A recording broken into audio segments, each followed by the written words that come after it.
What's up and good morning, guys? Welcome back to another video. I don't know what the heck's happened to our weather here in the last couple of days, but you can see it's pretty overcast and kind of cold, but that's actually gonna work in our benefit for this video. As you guys know, one of my favorite pieces of equipment, and really my only main piece of equipment I've ever bought, is my old Mini X here. This thing you guys have seen on the channel has been like the most versatile piece of equipment ever. And I preach this day in and day out.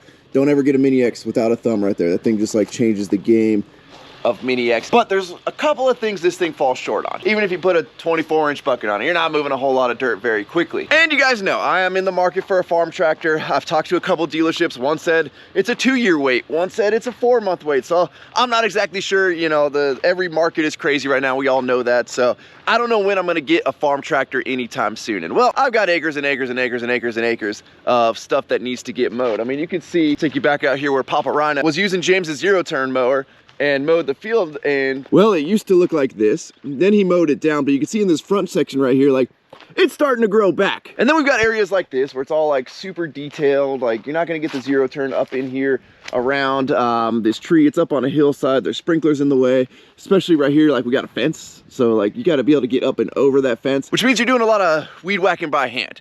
And well, you know, for little spots, that's no big deal. But when you got this much land and this much fence line and all that, like, that's no fun. So today we're picking up a solution, and I'm very excited. I've never seen one of these in person. I don't know anybody that owns one of these. It was built to order for us, so we've been waiting. It took 4 weeks to build it. And well, I don't even want to give you guys the my luck rundown on the shipping situation. Maybe I'll do that on the drive over to go pick it up. But let's just say it didn't end up at the house, so we got to go pick it up. But I'm very excited, very excited. So we got the crew cab OBS because well, this thing is not light and certainly not going in the Bronco. Okay, well, I was gonna turn left and then this guy just jumped on side of me here, so we're gonna go up to the next light here. I guess driveway entrance over here. Now, this was specifically told to me as this is where I can will call pick up my package. I'm not holding my breath here. Okay, well, good news is we're at the right location. Everything in there was very matter-of-factly not exactly the most like, hey, good to see ya. Button's a little high. We need to lift the Ford here.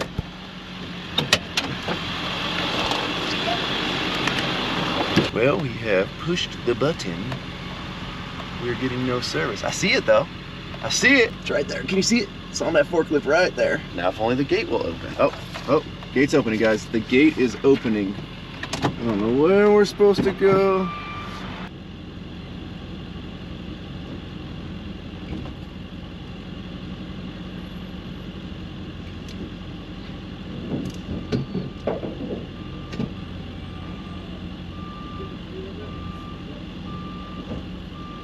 Alrighty guys, maybe you guys can see what that was right now. Many of you are gonna recognize what it is.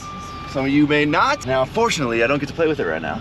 We gotta go work, guys. We gotta go make some money. Gonna sit in the bed of the truck for today, and then tomorrow morning, we're gonna jump on the Mini X and fire this thing up. Well guys, made a quick pit stop for some diesel, and well, this is the most I have ever paid. Look at that. And granted, I know Chevron charges more for the renewable biodiesel, but $6.80 a gallon.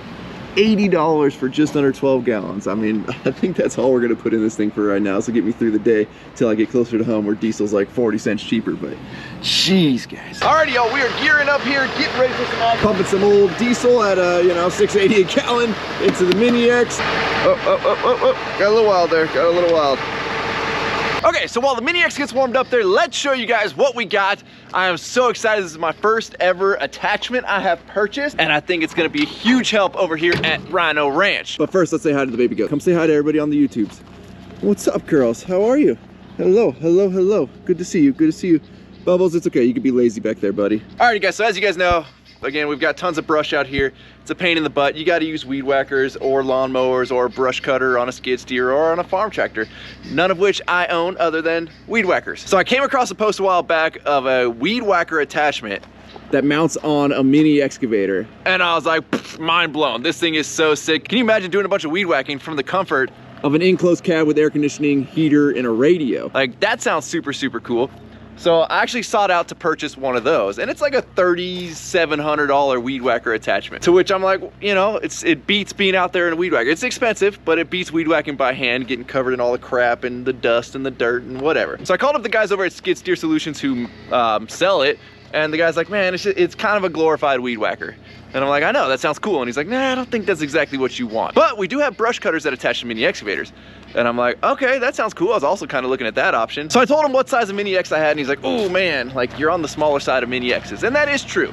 The E32 is on the smaller side of mini X's. For all this acreage, it's a little small, but I wanted a machine that I could still get into backyards to still do work with, and that way the thing actually ends up paying for itself. That's why I went with the E32 versus like an E35 or the E40 series or anything like that. And what we're talking about when we're saying it's small is the fact that there's a lot of weight on the end of this thing when you attach a brush cutter to it. And most of the ones I was looking at were about 700 pounds, which is like more than you want to reach out. You want to be about 7 to 10% of the weight of the machine. Granted, that one is heavier because it is the long arm edition, which has the longer boom there, plus a heavier counterweight. So we're actually in better shape in terms of weight wise, but the guys over at Skid Steer Solutions were like, yeah, the one you're looking at is kind of heavy. We do have another version, which ended up being like $13,000, but it was light enough for your machine. And I'm like, yeah, that's absolutely insane.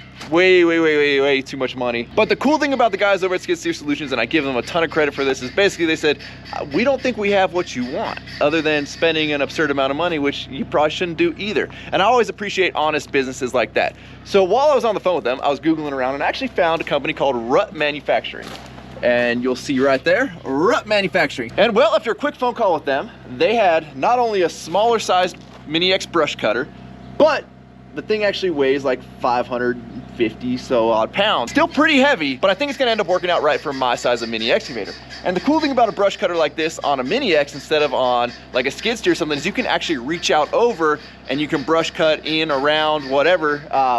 It's more versatile than a brush cutter on a skid steer. Obviously it is a lot smaller. It's like a 36-inch cutter here. So we're not the big 60 whatever inch cutter that you'd have on a skid steer. You're not gonna mow my entire field with this setup right here, but this is great for all the detail work. It's great for the fence lines where there's a drainage canal and you can't get a skid steer over to get the fence line and the hills and all that. I'm very excited to try this thing out. They're all built to order. Price was freaking phenomenal. I think shipped, this thing was like $3,400, whereas all the other ones I was looking at, you were about $4,200, $4,500 shipped, and that was on the cheaper end, plus they were all too big for my machine. Or you go the $13,000 plus shipping, smaller version. So price was right. They're all made to order. They made it in about 3.5 weeks for me. They got it shipped out. Shipping was included in the price, which was awesome. And basically you just specify what machine it's going on. So I specified I have an E32 with the Bobcat exchange system. That's basically the quick change where you don't have to pull pins or anything like that. You do everything from the cab. So that should be what this mounting plate is. I'm always nervous about mounting plates because that's make or break right there if it's gonna work on your machine or not. And then it looks like it came with a free t-shirt here, which is plenty of length of hydraulic hose, I think. Again, I'm kind of nervous. I'm kind of nervous if this is gonna mate up or not, because you never know, you don't until you hook it up. I think that looks like an exchange plate. I don't really know. I'm not as experienced as I would like to be. The other thing is, we're currently using our auxiliary hydraulics for our thumb attachment here. I don't wanna have to take the thumb attachment off. This is all very new to me.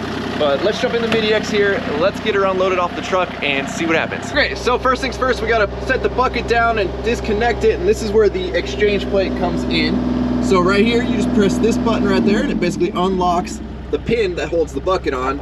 We'll raise up our hydraulic thumb there, we'll go to set the bucket down, and then all we do is hit that button, unlock it, and then we just set the bucket, we leave her there, and let's go get a brush cutter. So we're at a little bit of an angle here, but don't worry, we'll just creep in beside the Bronco here. I should probably cut my free t-shirt off. Don't want to destroy my free t-shirt. And this is gonna be the test, guys. Is this machine strong enough for the 500 pounds to be boomed out like this? There we go. Wait, hold on.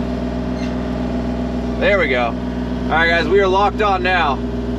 Oh, she's lifting. She is lifting. Look at that.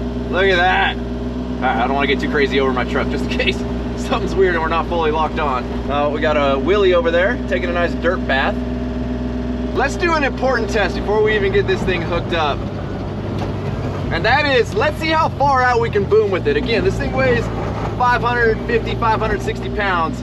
Let's open up the window here so we can see a little more clearly, not through a dusty, dirty window. But let's see how far we can boom this out before she feels like she wants to tip.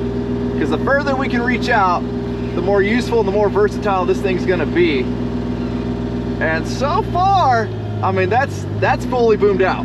Like, we're pretty freaking stable. That's not even having the backfill blade down, because obviously if you got to stop and put the backfill blade down every single time you want to use this thing, that would get annoying. And that's why I opted to go for something lighter versus the heavier version. But look at that, guys. I mean, we are boomed all the way out.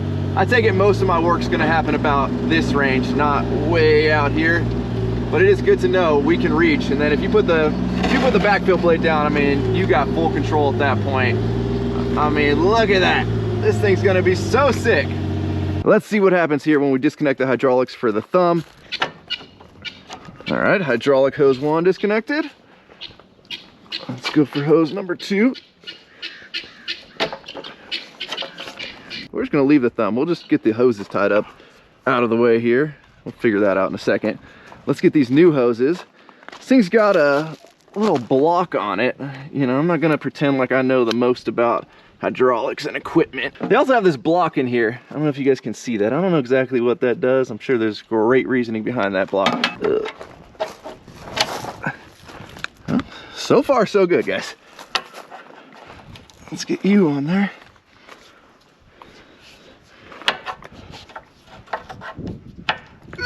There we go. Now, it also just hit me. We could remove probably another 80 to 100 pounds if we pulled that thumb off if this thing got super tippy, but I think we're gonna be okay. Let's get these bungee corded to here. Well, not the best job, but I think we're gonna be okay. Now, there's some weird things. Let's see. All excavator cutters must be operated in one-way flow. Valve on the excavator must be placed in hammer mode. Hydraulic case pressure cannot exceed 300 psi.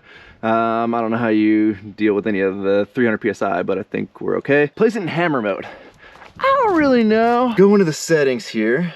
We've got our auxiliary hydraulics button. Oh, maybe we gotta turn her on. So we have our flow rate here. You can see 3, 2, 1 off for the auxiliary hydraulics. I don't really know how to change this to hammer mode. Let me do a quick Google search, make sure like that's not a thing or that is a thing. Well, it was the first for everything on the channel, guys. I'm actually referring to the old operator's handbook here. And it actually seems like it has the information that we need, or at least it's gonna get me close here.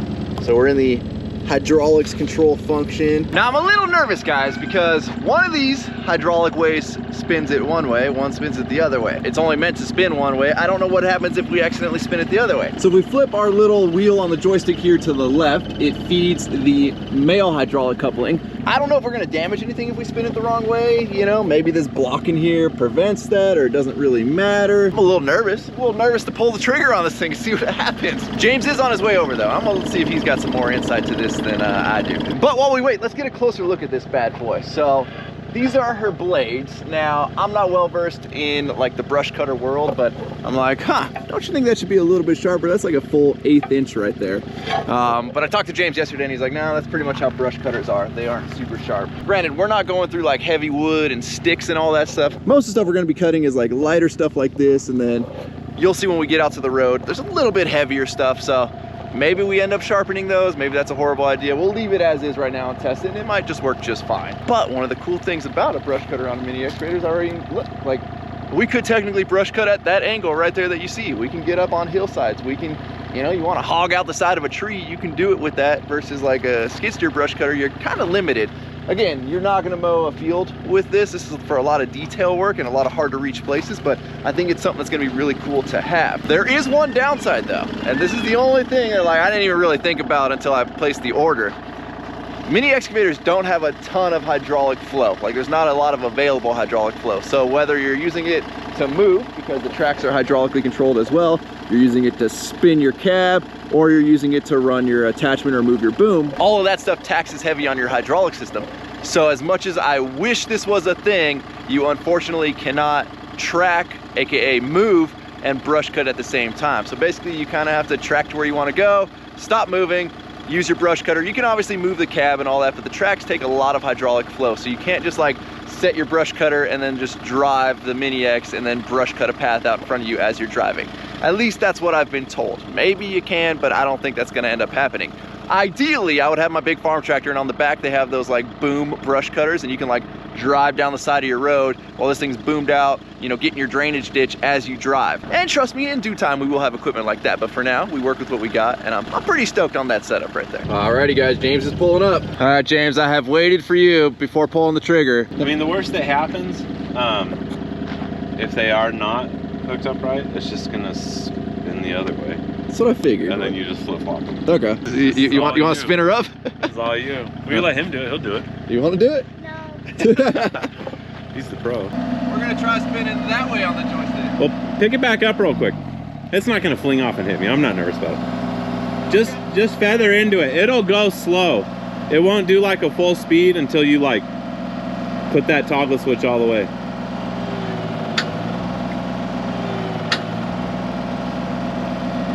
Okay, hold that.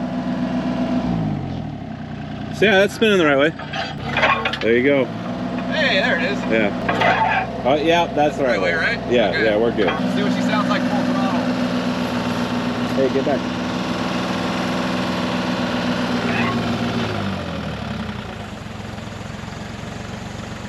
It almost sounds like if you were to put it like this and make a nice fan. I mean, she's quiet. I feel like I'm robbing all of my hydraulic pressure though. Yeah. You can hear the engine bog down. Okay guys, so when we get her all spun up, she's like, you know, spinning this great, but then the engine completely idles down. And this thing does have an auto idle, which is a really cool feature on any piece of equipment. It's basically if you stop using your controls for a second, it'll automatically idle down. Now, all that's for fuel saving, but what I like about it is it quiets the machine down. So if you gotta stop to talk to somebody, you don't have to sit there and turn your throttle down, it'll automatically do it for you. But basically, once we get this thing all spun up and all the hydraulic pressure's flowing there, the engine auto idles down, even though we have shut off the auto idle feature. So we're losing all of that RPM of the engine for some reason. She's just idling herself down. I don't know why that's happening. On my excavators, there's a... Your thumb was working both ways, right? Yep. Mine has like a valve that you have to shut. All right guys, so we've got it in mode 2 here, which is less hydraulic flow to the attachment, even though mode 3 is supposed to be to run a breaker, a vibratory compactor, which I would assume would also be a brush cutter, but probably not many people putting those on an excavator. But you know, we spin it up in mode 2, and you see, you can hear the engine now kind of kick back up a little bit. So right now she's running, she's spinning, she's held on. We'll shut it off. So we're contemplating switching the lines, because this is only supposed to be a one-way hydraulic flow into the brush cutter there, but we don't know if that's going to be better, or if that's going to cause catastrophic failure, or we're just missing something here. I guess the cat's happy, right? The breaker mode? Yeah, well, not really. It's a valve that you just go, whoop. Yeah. Like you have to get out of the cab. And that turns into a one-way. Turns into a one-way, yeah. So on the Bobcat here, there's no valve we can find anywhere. I've looked in the manuals, I've looked everywhere. We can't find a valve to switch it to a one-way mode. So unless we're completely missing something, which is very possible, we got our best on it right here. Can you fix it for me? So one of the other things we noticed, guys, and I noticed it when I tracked over here, is this thing sounds like it's struggling right now. Even prior to us hitting the hydraulic pressure lines or anything like that, like there was zero hydraulic strain on it other than tracking over here. And it just seemed like it wasn't getting back up to full idle. I don't know if that's related or not, but clearly something's going weird here. So here's the valve that we're looking for, guys, and this basically turns it into a one-way versus a two-way hydraulic flow, and that's that valve right there. Not seeing that valve on my machine. I am seeing like a cap on the hydraulic system where that valve would be. So maybe that's something we need to install, but again, it doesn't explain why the machine's kind of been bogging down today. I don't want to damage my machine. This is a lot of money here, even more so now. Like, this thing's worth more than when I bought it.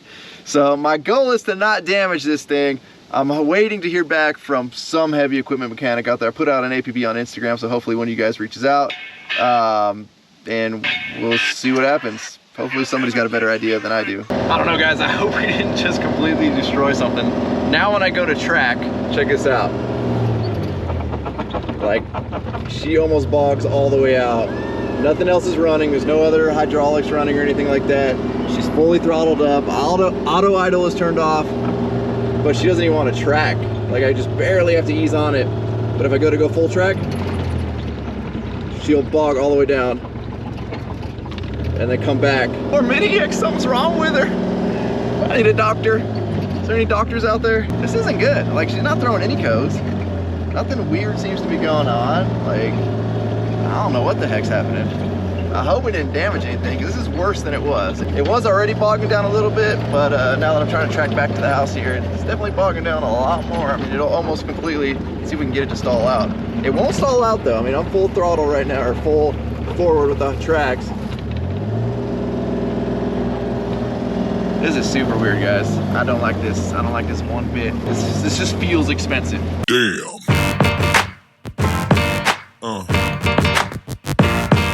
Yeah. Yeah.